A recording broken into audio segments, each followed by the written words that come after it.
The crystal glasses clinked against bone china as my mother set the table for our mandatory Sunday dinner. Everything had to be perfect, as always. The Williams family image needed to be maintained, even if it was just for show. I'm Emily Williams, though my family barely acknowledges the Williams part anymore. At 32, I'm the disappointment, who chose to work in tech instead of joining the family's luxury car dealership empire. The black sheep who wore jeans to country club meetings and suggested modernizing our accounting systems when I was just 19. Emily, my mother called from the dining room, her voice carrying that familiar note of disapproval. Your father wants everyone here by 6 sharp. And please, wear something appropriate this time. I glanced down at my casual blazer and silk blouse. The outfit probably cost more than her entire dining set, but she'd never know that. I'd learned long ago to keep my success quiet, to let them think I was struggling in my little computer job, as they called it. If they only knew. The truth was, I'd been 3 steps ahead of them for years. While they bragged about their 5 dealerships across the state, I was building something much bigger. But tonight, everything would change. They'd forced my hand, and now, it was time to show them exactly who they'd been looking down on all these years.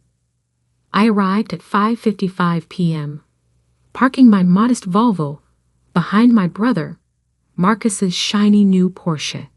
He'd always been the golden child, following in our father's footsteps, playing the part of the dutiful son. He was also running their business into the ground with his gambling habit and risky investments, but heaven forbid anyone mentioned that at Sunday dinner. The house was exactly as it had been since my childhood, a sprawling colonial mansion that screamed old money, even though our family's wealth only went back 2 generations. My grandfather had built the dealership from nothing, but my father, Richard Williams, preferred to pretend we had blue blood going back centuries. You're almost late, my mother said by way of greeting, eyeing my clothes with barely concealed disdain. Almost isn't late, Mom, I replied, hanging my coat in the foyer. How's the new country club membership going? She stiffened slightly. They didn't know I knew about their rejection from the Preston Valley Club. The 3rd such rejection this year. Their social standing wasn't what it used to be, though they were desperately trying to hide it. In the dining room, Marcus was already seated, his wife Jessica beside him, both of them looking like they'd stepped out of a luxury car commercial. My father stood at the head of the table, swirling his whiskey like he was starring in his own movie about wealthy patriarchs. Emily, he nodded curtly. Glad you could tear yourself away from your computers. I smiled, taking my seat. If he only knew that those computers had helped me build a tech empire worth billions, or that I owned controlling shares in 3 major software companies. But tonight wasn't about my success. It was about their failure and the choice they were about to make. Now that everyone's here, my father began, setting down his glass with practiced authority. We need to discuss some family business. Here it comes, I thought, maintaining my calm expression. The dealerships are entering an exciting new phase of expansion, he continued, though I could see the strain around his eyes. We're planning to acquire 3 new locations by year's end. I knew this was a lie. Their latest financial reports, which they didn't know I had access to, showed they were barely staying afloat. Marcus's gambling debts and failed side ventures had boiled them dry, and their attempts to compete with modern car-buying apps were failing miserably. That's wonderful, dear, my mother beamed, passing the roasted potatoes. Emily, you really should reconsider joining the family business. It's not too late to give up this coding phase. I took a small serving of potatoes, noting how Jessica's hand trembled slightly as she reached for her wine glass. She knew about Marcus's debts, had probably been the one writing checks to cover them. Actually, my father cleared his throat. That's part of what we need to discuss. Emily, your grandfather's trust fund. The one you've been using as collateral for business loans. I interrupted quietly. The room went silent. My father's face reddened slightly. How did you? He started, but caught himself. That's privileged information. Is it? I took a sip of water. Like the 3 rejected loan applications this month, or the foreclosure notice on the downtown dealership? Marcus's fork clattered against his plate. Dad, what is she talking about? Nothing, my father snapped. Emily's obviously been poking around where she doesn't belong. But that ends now. He straightened in his chair, attempting to reclaim his authority. We're cutting you off, Emily. No more trust fund, no more family support. Clearly you don't understand loyalty or family values. My mother gasped appropriately, right on cue. Jessica stared at her plate. Marcus tried to smirk but couldn't quite manage it. I set down my water glass carefully. Before you continue, Dad, maybe you should take a look at this. I pulled out my phone, opening a particular folder I'd prepared for this moment. What's that supposed to be? He scoffed. The truth, I said simply, turning the screen toward him, about who really owns Williams Automotive Group. All of it. As my father's eyes scanned the document, his face went from red to white faster than I thought possible. Because there, in clear corporate documentation, was proof that his daughter, the one he was about to cut off, had secretly become his company's majority shareholder 6 months ago. And that was just the beginning of what I had to show them. The silence that followed felt like a vacuum, sucking all the air from my mother's perfectly decorated dining room. My father's hands trembled as he held my phone, his eyes locked on the screen that showed exactly who owned his precious empire. This is impossible, he finally managed, his voice barely above a whisper. Is it? I took my phone back, swiping to the next document. Like it was impossible that Marcus lost $2.4 million at the Bellagio last month. Or impossible that Mom's been forging your signature on loan applications.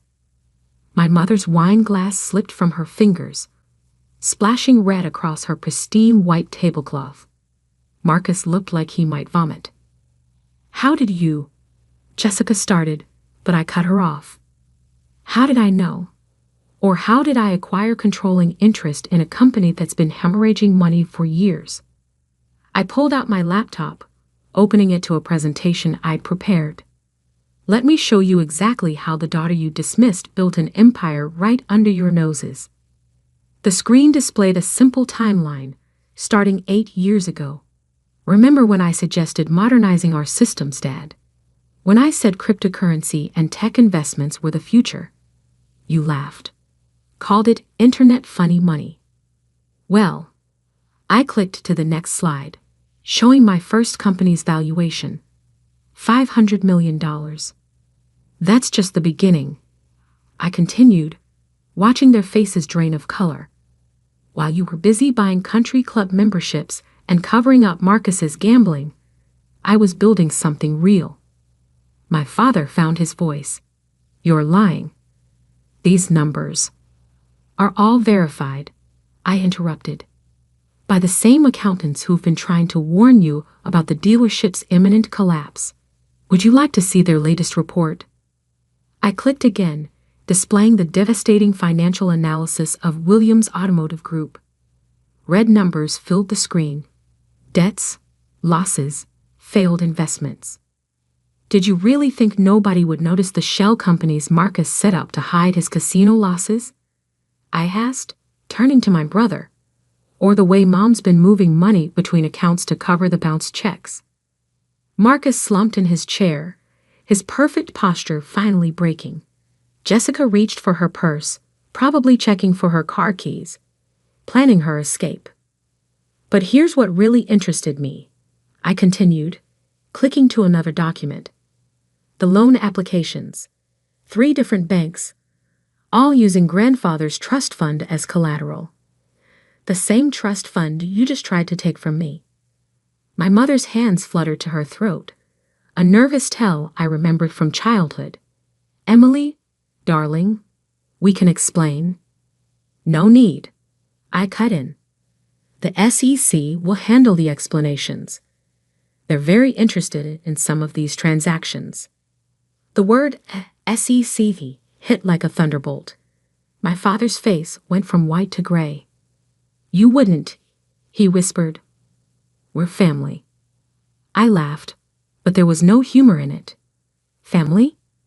Was it family when you told potential investors I was mentally unstable because I warned them about Marcus's schemes? Or when you tried to have me removed from grandfather's trust because I refused to invest in your failing expansion plans? I stood, walking to the window that overlooked their perfectly manicured lawn. 6 months ago, I could have reported everything: the fraud, the embezzlement, the forged documents. But instead, I did something better. I started buying shares through various shell companies. Small amounts at first, then larger ones as your desperation grew. Every time Marcus needed to cover a gambling debt, every time Mom's credit cards got maxed out, I was there, buying up pieces of the company at bargain prices. Why? Marcus finally spoke, his voice cracking. Why not just turn us in? I turned back to face them. Because grandfather built this company from nothing. He believed in honest work, in building something real. And watching you destroy it piece by piece, I couldn't let that happen. I clicked to the final slide. It showed my complete portfolio, not just the dealerships, but my tech companies, real estate holdings, and investment funds. The total number at the bottom made my mother actually gasp. My father squinted at the screen. That's over $3 billion. 3.7, I corrected quietly. And that's just the liquid assets. Jessica stood abruptly. I need some air. Sit down, I said firmly. Everyone needs to hear this next part. She sank back into her chair, looking like she might faint. Tomorrow morning, the board of directors will receive a complete audit of the company's finances. Every transaction, every hidden account, every forged signature. They'll also receive my proposal for restructuring. Restructuring? My father's voice had lost all its usual authority. Yes, you have 2 choices. I closed my laptop carefully. Option 1, you all resign immediately. Sign the paperwork I've prepared, admit to your roles in the financial misconduct, and accept the consequences. In return, I'll ensure the company survives and your reputations aren't completely destroyed. The room was so quiet, you could hear the antique grandfather clock ticking in the hall. And option 2? Marcus asked, though his tone suggested he already knew. I smiled, the same cold smile my father had given me countless times over the years. Option 2 is I step back and let the SEC handle everything. They're particularly interested in those offshore accounts you set up last month, Marcus. The ones in Jessica's maiden name. Jessica's head snapped up, her eyes wide with betrayal as she stared at her husband. Apparently, she hadn't known about those accounts. You have until midnight to decide, I continued, gathering my things. Though given the federal agents currently parked outside the downtown dealership, I'd suggest deciding quickly. My father stood suddenly, his chair scraping against the hardwood floor. You planned all this? Tonight? The dinner? Everything? No, Dad. You planned this. Every time you dismissed me, every time you covered up Marcus's mistakes, every time you chose appearance over reality, you planned this. I just took notes and waited. I walked to the door, then paused. Oh, and Mom? The Preston Valley Country Club didn't reject your application. I bought it last year and had them blacklist you. Consider it payback for all those holiday dinners you forgot to invite me to." The sound of my mother bursting into tears followed me out into the hallway. But I wasn't finished. There was one more revelation to come. One that would shake this family to its very foundation. I turned back one last time. "Before you make your decision, you might want to ask Marcus about the real reason grandfather changed his will 2 days before he died. About the conversation they had in the hospital, and the security camera footage I have from that night." Marcus's face went completely blank. He knew exactly what I was talking about. And soon, so would everyone else. The next morning dawned clear and cold, the kind of autumn day my grandfather used to love. I sat in his old office at the downtown dealership, now my office, watching the sun rise over the city he'd helped build. The leather chair still smelled faintly of his cigars, a scent that had always meant safety and wisdom to me. My phone had been buzzing since 5 a.m. First Jessica, then my mother, then a stream of family friends and business associates. I let them all go to voicemail. They had years to listen. Now they could wait. At exactly 9:00 a.m., my assistant knocked on the door. "They're here." I nodded, straightening the files on my grandfather's mahogany desk. "Send them in." My family filed in like mourners at a funeral. My father had aged overnight, his usual swagger replaced by a haunted stoop. My mother's makeup couldn't hide her sleepless night. Marcus looked hungover, and Jessica kept her distance from him, her wedding ring conspicuously absent. "Sit," I said quietly, gesturing to the chairs arranged before the desk. They sat without argument, a first in family history. "Before we discuss your decisions," I began, "let's address what happened in this room 8 months ago." I pressed a button on my laptop, and the large screen on the wall flickered to life. Security camera footage appeared, showing this very office. The timestamp read 11:47 p.m., the night before my grandfather died. Marcus entered, looking furtive. Our grandfather sat in the same chair I now occupied. "Turn it off," Marcus pleaded. "No," I said firmly. "Everyone needs to see this." On screen, Marcus paced, agitated. The audio was crystal clear. "You can't change the will, Grandpa. You can't give everything to Emily." Our grandfather's voice, though weak, carried his characteristic steel. "Emily understands business, Marcus. Real business, not just appearances. She'll preserve my legacy." "She abandoned the family," Marcus shouted. "She plays with computers while I've given everything to this company." "Given?"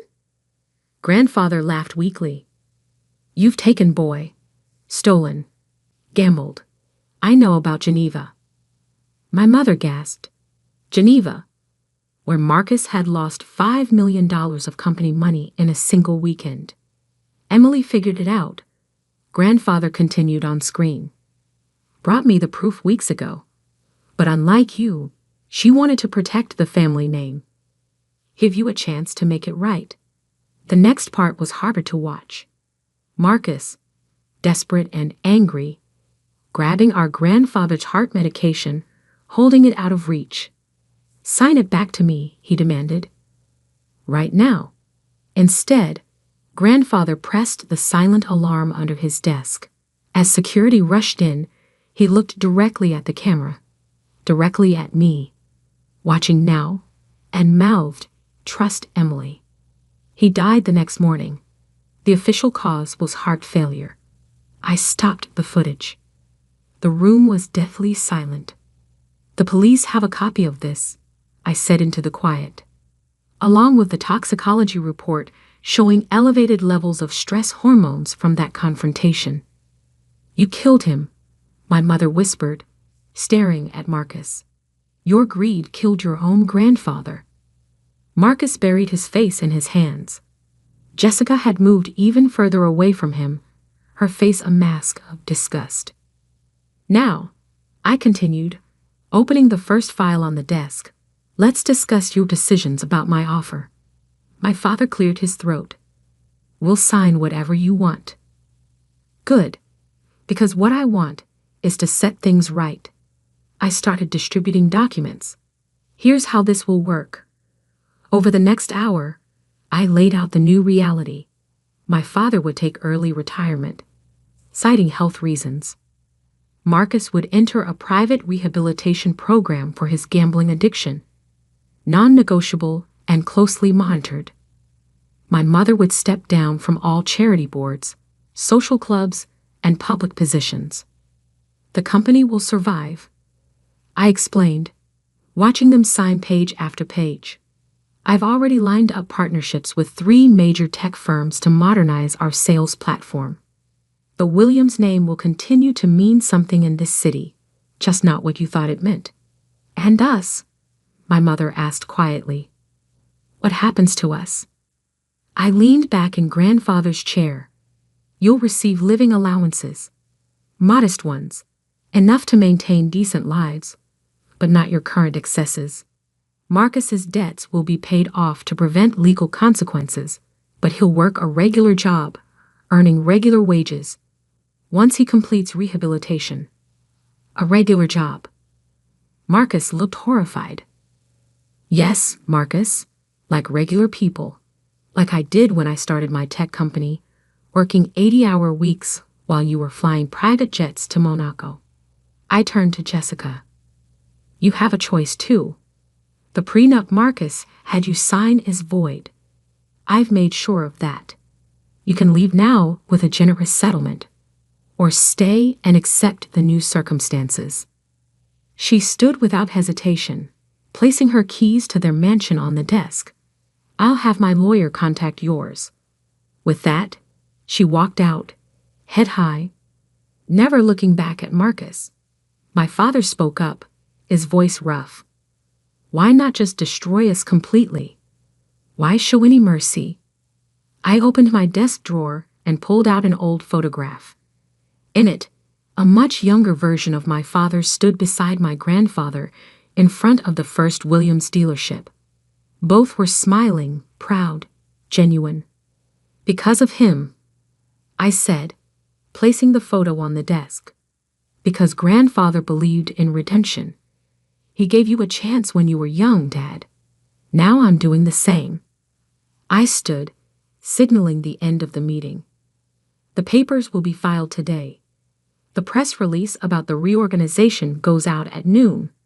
Your resignations will be described as a planned succession, allowing you all to save face. Don't make me regret this, Mercy. They filed out slowly, shoulders bowed, faces drawn. My mother paused at the door. You're exactly like him, she said softly. Your grandfather. We should have seen it sooner. Yes, I replied. You should have. After they left, I walked to the window, looking out at the dealership lot where I used to play as a child. The morning sun glinted off rows of new cars, each one representing the legacy my grandfather had built and I had saved. My phone buzzed, a news alert.